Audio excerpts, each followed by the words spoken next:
ദേശീയപാത നിർമ്മാണത്തിൽ കരാർ കമ്പനികൾ കാണിക്കുന്ന അനാസ്ഥ കാരണം വലിയ അപകടങ്ങളാണ് ഉണ്ടാകുന്നത്. കൊല്ലം കൊട്ടിയത്ത് നിർമ്മാണത്തിലിരിക്കെ ദേശീയപാത തകർന്നതിൽ നടപടി തുടരുകയാണ്. എത്രയും വേഗം പാത സുരക്ഷിതമായി പുനർനിർമ്മിക്കണമെന്നാണ് ദേശീയപാത അതോറിറ്റി നൽകിയ നിർദ്ദേശം.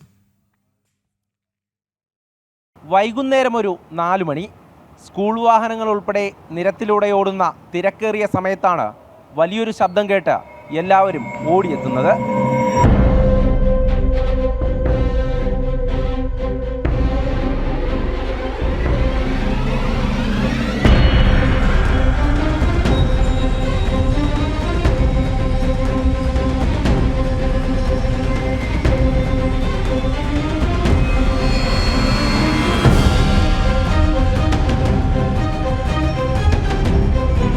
കൊട്ടിയം മൈലക്കാടാണ് നിർമ്മാണത്തിലിടുന്ന ദേശീയപാതയിൽ അപകടമുണ്ടായത്.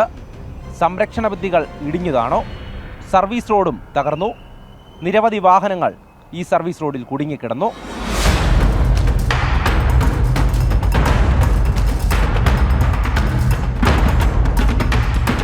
നാട്ടുകാരെത്തിയാണ് സ്കൂൾ വാഹനത്തിൽ നിന്നും കുട്ടികളെ സുരക്ഷിതമായ സ്ഥാനത്തേക്ക് മാറ്റിയത്. പിന്നീട് ഫയർഫോഴ്സും എത്തി. ഉയരപ്പാതയിൽ നിന്ന് സംരക്ഷണ ഭിത്തികൾ ഇടിഞ്ഞതാണത് അശാസ്ത്രീയമായ നിർമ്മാണം കൊണ്ടെന്നാണ് ആരോപണം. ഒരു മണ്ണ് പരിശോധന നടത്താതാണ് ഇവിടെ കൃഷി ചെയ്ത് ഇവിടെ കൊണ്ടുവച്ച് വണ്ടിക്കാർ ഇവിടുന്ന് കയറ്റിക്കൊണ്ടുപോയ സ്ഥലമാണ്. ഇത് വയലാ, അങ്ങ് അറ്റം തൊട്ട് അങ്ങ് അറ്റം വരെ, പിന്നെ അപ്പുറത്ത് ആറാ. ഇവിടെയാണ് ഇവർ ഈ റോഡ് പണി രാത്രി കൊണ്ട് തട്ടിക്കൂട്ടി ഒരു പരിപാടി ഉണ്ടാക്കി വെച്ചേക്കുന്നത്. അല്ല, വലിയൊരു അപകടമാണ് ഒഴിവായത്. വലിയൊരു അപകടം ഒഴിവായത്. ആ പിള്ളേർ ആ സ്കൂൾ വണ്ടി ആ സമയത്ത് ഇവിടെ എത്താതെ വേറെ സർക്കാരിൻ്റെ ട്രാൻസ്പോർട്ട് വണ്ടി വരാതിരുന്നതും വലിയൊരു രക്ഷപ്പാക്കുകയാണ്. അല്ലെങ്കിൽ വലിയൊരു ദുരിതമായിരുന്നു ഇവിടെ നടന്നുകൊണ്ടിരുന്നത്. ഒരു വണ്ടി ആക്സിഡൻ്റ് ആയെന്ന് പറഞ്ഞാണ് ഞങ്ങൾ ഓടി വരുന്നത്. കാര്യം റോഡിൽ നിന്ന് തെന്നി മാറി നിൽക്കുന്നത് സ്കൂൾ ബസ്. അതുപോലെ ഒരു 26ഓളം പിള്ളേരുണ്ടായിരുന്നു, പൊടി കുഞ്ഞുങ്ങളാണ്. ഞങ്ങൾ ഓടി വന്നപ്പോഴത്തേക്ക് അന്നേരമാണ് ഈ ഭീകരത മനസ്സിലായത്. മതിൽ മറിഞ്ഞുകൊണ്ടിരിക്കുകയാണ്. അങ്ങനെ ഞങ്ങൾ എത്രയും പെട്ടെന്ന് ആ കുട്ടികളെ അവിടുന്ന് വണ്ടിയിൽ നിന്ന് ഇറക്കിയിട്ട് തൊട്ടടുത്തുള്ള ആ ഗ്രൗണ്ടിലോട്ട് അവിടെ മാറ്റി നിർത്തി. ആ സമയം കൊണ്ട് വണ്ടി ഒരു നല്ല രീതിയിൽ അങ്ങ് ചരിഞ്ഞു. ഇതിൻ്റെ സാങ്കേതികമായിട്ടുള്ള കാര്യങ്ങൾ പ്രോജക്റ്റ് ഡയറക്ടറും റീജിയണൽ ഓഫീസറും വരുന്നുണ്ട് NHൻ്റെ.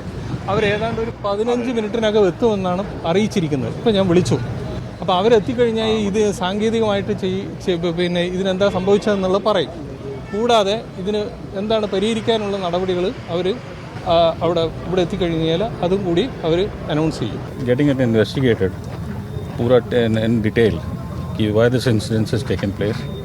ठीक है, and once we do so we'll get you the report. आप सबको पता चल जाएगा क्या कर रहे हैं हम लोग.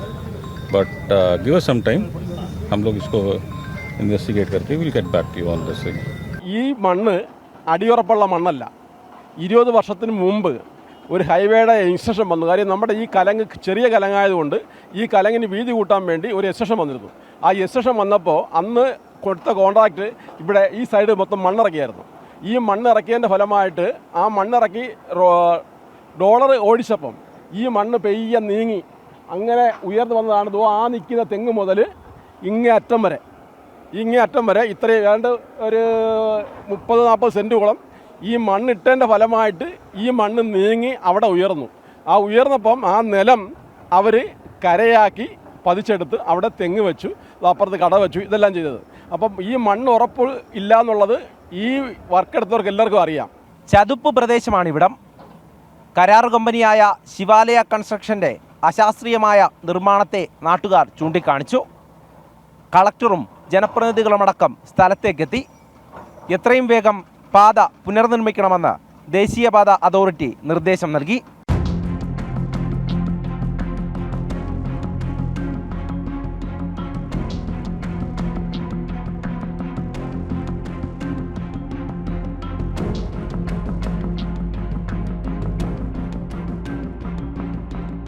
സർവീസ് റോഡിലൂടെയുള്ള ഗതാഗതം പൂർണ്ണമായും നിയന്ത്രിച്ചു.